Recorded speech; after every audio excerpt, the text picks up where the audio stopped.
I have been hearing a lot about RS-44 satellite, which is very popular among LEO satellite operators.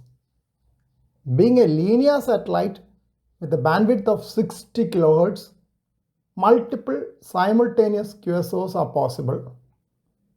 As it is located at a higher altitude with perigee of 1182.5 km and apogee of 1516.8 km, it has much larger footprint than the FM satellites which I am able to access with my IC2730 FM radio. Many of my friends have reported working a lot of DX on RS-44, while I have been able to work very few DX with my FM only radio. Though I am not planning to upgrade to an all-mode radio in near future, I thought of listening to RS-44 on VU3ZNG OpenWebRX, which covers UHF band as well.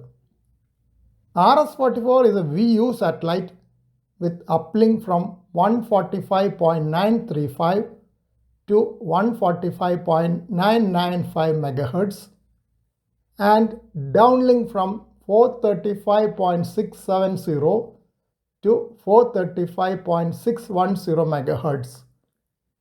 It has an inverting transponder, meaning that uplink is on LSB and downlink on USB.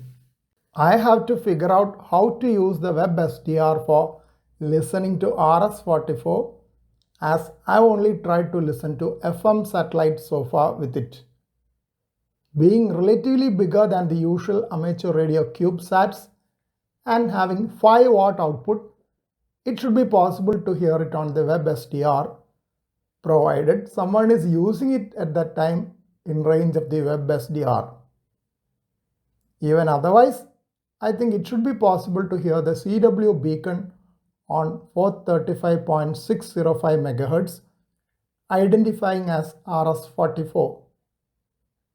I started a live stream of 435.605 MHz with mode selected as CW, as you can see in the link, so that I can listen to it later. I started a live stream of 435.605 MHz with mode selected as CW, as you can see in the link, so that I can listen it later.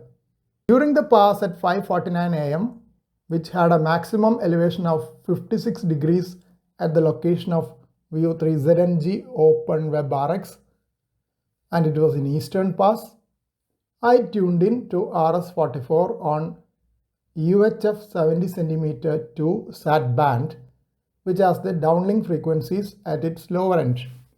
It was interesting to note that the basic sound in the browser was quite different from the hissing noise of OpenSquelch, which I was familiar with while working FM satellites. The sound resembled the noise I hear in my HF radio on CW mode. When I switched over to USB mode, the sound was a bit more different. Though I tried listening for the full pass, I could not hear any beacon or stations. Stations might not have been there, as it was an early morning pass and there are very few linear satellite operators in this region. Why I could not hear the beacon may be because the OpenWebRX uses omnidirectional antenna, though one of my friends has been able to work RS-44 with an omnidirectional antenna on a high-rise building. My friends who work RS-44 used to say that they use preamplifiers. I am not sure whether there is an LNA at the VU3ZNG OpenWebRX for the UHF band. Here is a short video recording of both CW and USB modes.